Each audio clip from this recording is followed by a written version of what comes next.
Trisha and welcome to my blog. তোমরা সবাই কেমন আছো? আশা করি সবাই ভালো আছো, আর আমিও খুব ভালো আছি। আজকে তোমাদের সাথে আমি আমার 9 মান্থের বেবি শাওয়ারের ব্লগগুলো শেয়ার করব। এই দিনগুলো সব মেয়েদের কাছেই খুব খুব স্পেশাল। তো আমার এই স্পেশাল দিনে কি কি আয়োজন ছিল, রান্নাবান্নার মেনুতে কি ছিল, আমি কি কি সাজগোজ করেছিলাম, আমার 9 মান্থে কি রিচুয়াল ছিল, সেই সব কিছুই আমি আজকে তোমাদের সাথে শেয়ার করব। তো চলো সকাল থেকে স্টার্ট করা যাক। আমি সকালবেলা ঘুম থেকে উঠার একটু পরেই ছাদে এসেছি দেখতে, যেহেতু ছাদেই প্যান্ডেল করা হয়েছে। এখানেই আজকে রান্নাবান্নাও সব কিছু হবে, আর তার সাথে যে গেস্টরা খাওয়া দাওয়া করবে সেটাও এই ছোট ছাদেই হয়ে যাবে। তোমরা তো দেখতেই পাচ্ছ সকাল সকালে কিন্তু বেশ অনেক কিছু রান্নাবান্নার আয়োজন রেডি হয়ে গেছে, সব প্রায় গোছানোই হয়ে গেছে, টুকটাক রান্নাও বসে গেছে।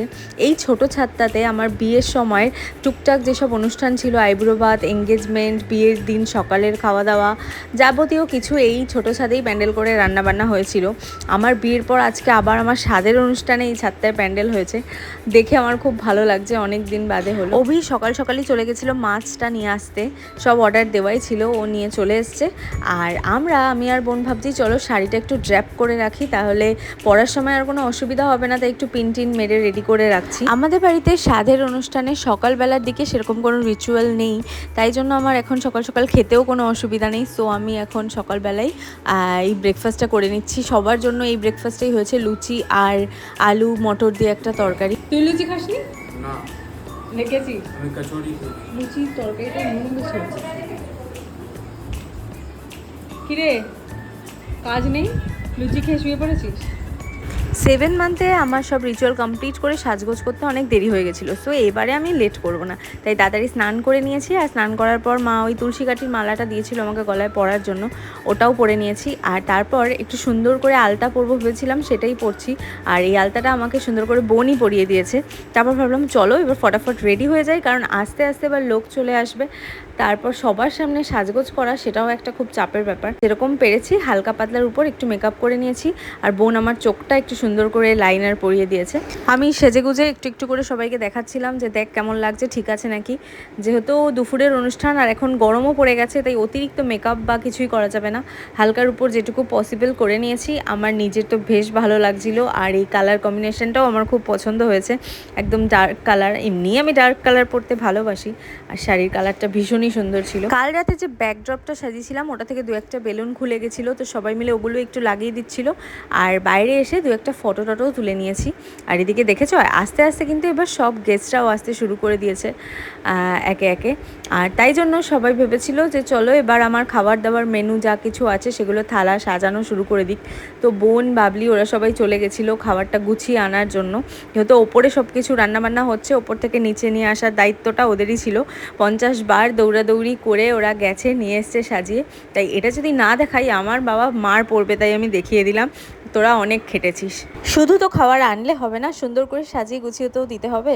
তাই জন্য বেশ সুন্দর করে লাল আর হলুদ গাঁদা ফুল দিয়ে পুরো থালা আর যত রকম খাবার দাবার আইটেম ছিল সব কিছু সুন্দর করে একদম আমার মনের মতো করে সাজিয়ে দিয়েছিল। এবার তো আমার রিচুয়ালগুলো স্টার্ট হয়ে যাবে আশীর্বাদ থেকে।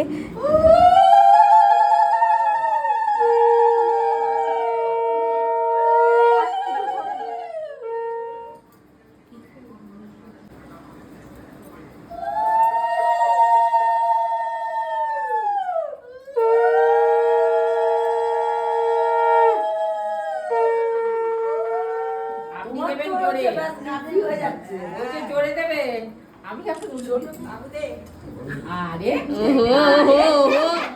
আমাকে রাখতে দিতে পারিস, আমি সাবধানে রেখে দেবো। তোমরা দেখতেই ফেলে, ফার্স্টে আমার মা আমাকে আশীর্বাদ করেছে, আর তারপর মাম্মাম, তারপরে বাবা, আর যারা যারা ছিল সব পিসিরা, মাসিরা, যারা যারা ছিল সবাই আমাকে এক এক করে আশীর্বাদ করেছে। 7 মান্থের স্বাদ, তারপর বাসি স্বাদ, তারপর আবার 9 মান্থে মাম্মামের দেওয়া স্বাদ, আর ফাইনালি আজকে আমার মা বাবার দেওয়া 9 মাসের এই স্বাদ খেয়ে আমার পুরো স্বাদের অনুষ্ঠানগুলো এক এক করে কমপ্লিট হলো। সো এইভাবেই যেন বাকি দিনগুলো সুন্দরভাবে কাটে, তোমরা আমাকে সেটাই আশীর্বাদ করো, সেটাই প্রে করো।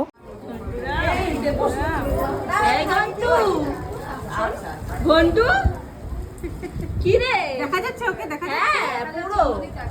ওই তুমি তাকাও, মিষ্টি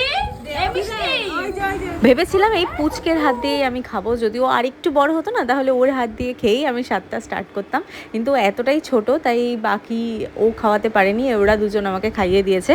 আর তারপর আমি এবার খাওয়া দাওয়া স্টার্ট করব, কিন্তু তার আগে অভির সাথে একটুখানি ফটো না তুললে হয়, ফটো ভিডিও তুলে এবার আমি খাওয়া দাওয়া স্টার্ট করেছি। আর বাকি সবাইও ছাদে খেতে চলে গেছে। আচ্ছা চলো তোমাদেরকে বলে দিই আমার এই 9 মান্থ বেবি শাওয়ারের মেনুতে কী কী ছিল। আজকের মেনুতে ছিল 5 রকম ভাজা, তোপসে ফ্রাই, ঘি, কাঁচা লঙ্কা, তার সাথে ডাল, চিপস, পটল চিংড়ি, কাতলা কালিয়া, আমার জন্য একটা বড় রুই মাছের মাথা, চাটনি, পাঁপড়, 5 রকম মিষ্টি, পায়েস, দই, সব কিছুই আছে। আর এরপর খাওয়া দাওয়া কমপ্লিট করে আমাদের বাড়িতে একটা রিচুয়াল ছিল, এই বাটিটা দিয়ে ঢাকা দিয়ে একটা পায়েসের বাটি রাখা হয়েছে। এটা আমি ঢাকনা খুললে পায়েসটা যদি ফেটে যায় তার মানে আমার গার্ল বেবি হবে, আর যদি পায়েসটা না ফাটে তাহলে বয় বেবি হবে, এটাই ধরা হয়। তো পায়েসটা এখানে ফাটেনি, আর তাই জন্য সবাই বলছিল তাহলে মনে হয় বয় বেবি হবে। আর আমি বলছিলাম যে আগের বার 7 মাসের স্বাদে যখন আমি প্রদীপ তুলেছিলাম তখন সবাই বলেছিল গার্ল বেবি হবে, এখন পায়েস ফাটেনি তাই বলছে বয় বেবি হবে, তো কি কোনটা ধরবো? তো সবাই আমাকে বলছে যে তাহলে মনে হচ্ছে টুইন্স হবে, এই নিয়েই অনেক হাসাহাসি হচ্ছিল। আচ্ছা তোমরা একজন আমাকে জিজ্ঞেস করেছো যে প্রদীপ আর নোরাটা কোন দিক মুখ করে আমার সাথে রাখা হয়েছিল। দুটোই পূর্ব দিক মুখ করে রাখা হয়েছিল, আমি এই ব্লগে সেটা তোমাদেরকে বলে দিলাম। যেহেতু আমার খাওয়া দাওয়ার আয়োজন নিচতলাতেই হয়েছিল তাই ওপরে আমার আশাই হয়নি। এখন বাড়ির লোকজনই সবাই খেতে বসেছে, আমার শ্বশুরমশাই, মাম্মাম, কাকি, তারপর বোন, বাবলি, তো ভাবলাম যাই ওদের সাথে একটু উপরে গিয়ে দেখা করে আসি, সেটাই এসছিলাম। সবাই খাওয়া দাওয়া করছে, আমি নিচে চলে এসেছি, আবার এসে একটুখানি ফটো ভিডিও এগুলো করে নিয়েছি যেগুলো বাকি ছিল। আর যেহেতু এখন ভালো গরম পড়ে গেছে তো আর ভাল লাগছিল না, তাই রিল্যাক্স হয়ে জামা কাপড় চেঞ্জ করে সবাই মিলে আড্ডা দিচ্ছি। আর এখন আমরা অভিকে ধরেছি যে আজকে দুপুরে তুই তো আমাকে আশীর্বাদ করিসনি, এখন আশীর্বাদ করে আমাকে কিছু একটা দে। সো ওর অবস্থাটা দেখো। তোর পকেট থেকে ঠিক কত টাকা বেরোয়, এই দেখ তুই অন ক্যামেরা অভি তুই মান সম্মান বজায় রাখিস, কিন্তু ব্লগে লিখবে লোকে মৌরি দিয়ে আশীর্বাদ করে টাকা দিচ্ছে আলাদা। এই যে মৌরি ধানের বদলে মৌরি আশীর্বাদ হয়েছে। এই বাবা কই তুই মান সম্মান বজায় রাখতে হলে দেখ তুই একটা ব্লগে কয়েন আসছিস, পড়ে ব্লগে গেছে, আসছিস, খুঁজে তুই পাইনি। কি দিবি তুই নিজে বল। তাও মানতাম যদি 20 টাকার নোটটা দিত। मेरा पति खाना गरम कर रहा है, मेरा बहन खाना परोसेगा और ये फोन चला रहा है। আচ্ছা এটা ফোন। দেখতেই পেলে অভির থেকে তো কিছু আদায় হলো না, ফাইনালি এখন ছাদে চলে এসেছি। আবার খাবার দাবারগুলো একটু ওরা গরম করছে, কারণ রাত্রিবেলাও 2-1 জন আসার কথা ছিল, এমনকি ভাইও অফিস গেছিলো বলে এখন রাত্রে এসছে। তো সবাই মিলে আমরা খাওয়া দাওয়া করি, আর আমার ব্লগটা এখানেই শেষ করছি। কেমন লাগলো আমার এই বেবি শাওয়ারের ব্লগটা জানিও।